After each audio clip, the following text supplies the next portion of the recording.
Este video está realizando para aclarar uno de los principales errores que cometen los alumnos a la hora de utilizar las razones trigonométricas.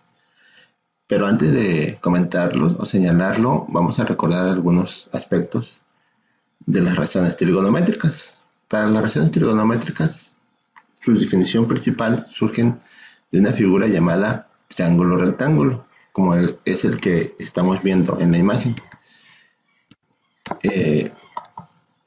¿Por qué es un triángulo rectángulo? Pues porque tiene un ángulo de 90 grados, el cual está formado por dos lados que suele llamarse catetos. Los extremos de estos catetos son unidos por una línea llamada hipotenusa. Aparte del ángulo de 90 grados, los otros dos ángulos pues son dos ángulos agudos, que en esta ocasión la vamos a representar por el ángulo beta y con la letra phi, que son dos letras griegas.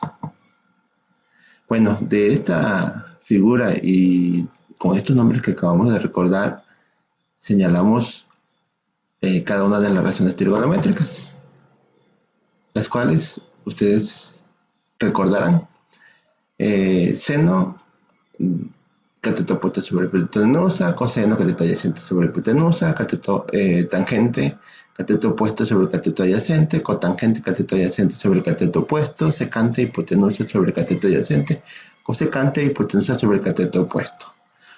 El comienzo del error que cometen los estudiantes es de que no toman en cuenta que las razones trigonométricas implica un ángulo, ¿sí? Entonces lo correcto es el seno de un ángulo, no solamente seno, ¿sí? Seno de un ángulo, en este caso seno del ángulo beta, coseno del ángulo beta, tangente del ángulo beta, cotangente del ángulo beta, secante del ángulo beta y cosecante del ángulo beta.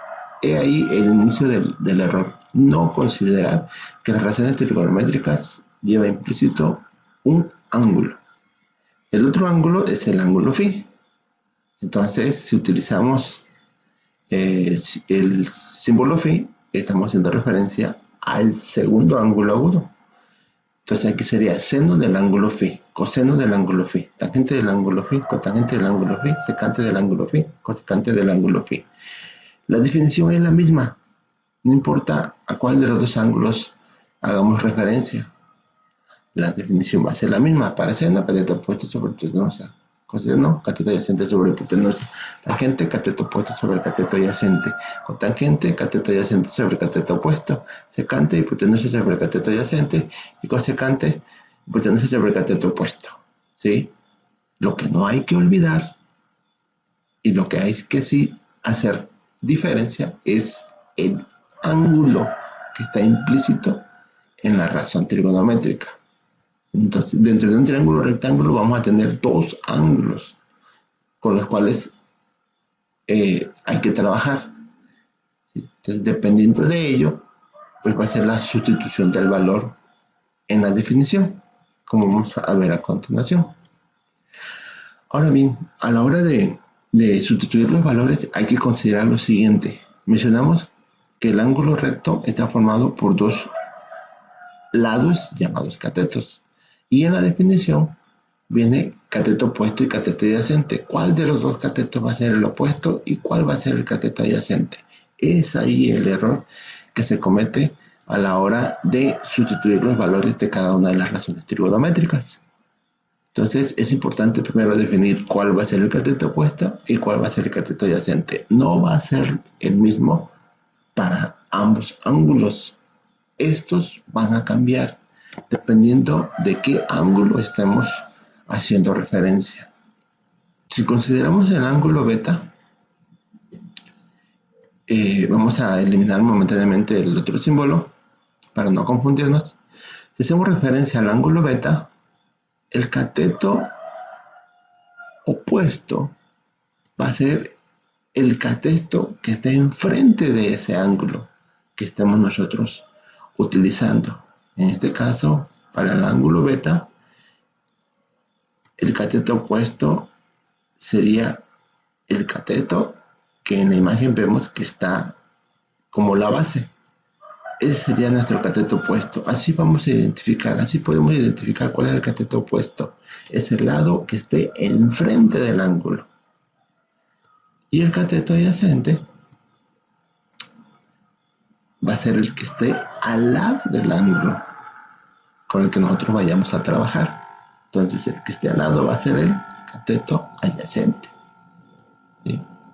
Bueno, el triángulo vamos a ponerle algunos valores. En este caso utilizamos para la hipotenusa el 5 y para los catetos 4 y 3 respectivamente. Entonces quedaría el seno del ángulo beta, quedaría cateto opuesto, pues como ya dijimos es el que está enfrente. ¿Cuánto vale? 3. Sobre hipotenusa, que pues ese no hay problema para identificarlo, 5. Entonces quedaría 3/5. Coseno del ángulo beta sería el cateto adyacente. ¿Cuál es el cateto adyacente? El que está al lado del ángulo. Por lo tanto, el cateto adyacente sería 4. Hipotenusa, no hay ningún problema para identificarlo, sería el 5. Y otra vez, cateto opuesto sobre cateto adyacente, cateto opuesto, el que está enfrente, y cateto adyacente, el que está al lado del ángulo. ¿De qué ángulo? Pues del ángulo beta, que es el que estamos utilizando ahorita. De esta manera quedan los valores de las relaciones trigonométricas para el ángulo beta. Para el ángulo beta, recalcamos. Ok, ahora pasemos al ángulo phi, que es la letra con la cual estamos representando al otro ángulo agudo. Vamos a eliminar, ¿sí? Por el momento el beta, que ya no es el que vamos a utilizar, sino ahora va a ser el ángulo phi. La definición son las mismas. Lo que cambia es que ahora el cateto opuesto va a ser otro. Y seguimos con la misma situación. Seguimos con la misma situación. El que está enfrente va a ser el cateto opuesto y el que esté al lado va a ser el cateto adyacente. Y como pueden ver, ya no va a ser lo mismo, ya no van a ser los mismos que fueron con el ángulo beta. ¿Ok? Entonces el que está enfrente, el cateto opuesto, y el que está al lado, el cateto adyacente. Ahora con referencia al ángulo phi. Muy bien, ahora veamos cómo quedan las relaciones trigonométricas del ángulo phi. ¿Ok? Ya no del ángulo beta, ahora es del ángulo phi. Seno del ángulo phi, cateto opuesto. ¿Cuál es el cateto opuesto? El que está enfrente, que en este caso vale 4. Sobre la hipotenusa, con el cual no hay problema identificar, 5. Coseno del ángulo phi, cateto adyacente, que es el que está al lado, en este caso vale 3, sobre la hipotenusa, que no hay ningún problema para identificarlo, 5. Tangente, cateto opuesto, que ya dijimos que es el que está enfrente, 4, y cateto adyacente es el que está al lado. Y de esta manera quedarían los valores de las relaciones trigonométricas del ángulo phi. Y aquí tenemos juntos el valor de las relaciones trigonométricas para los dos ángulos agudos del ejemplo que estamos utilizando. Y vean que no es lo mismo. Y los valores van a depender de qué ángulo vayamos a utilizar. No son los mismos para el ángulo phi que para el ángulo beta. Entonces quería aclarar que es uno de los principales errores que se cometen o que han cometido mis estudiantes a la hora de usar las relaciones trigonométricas. Gracias.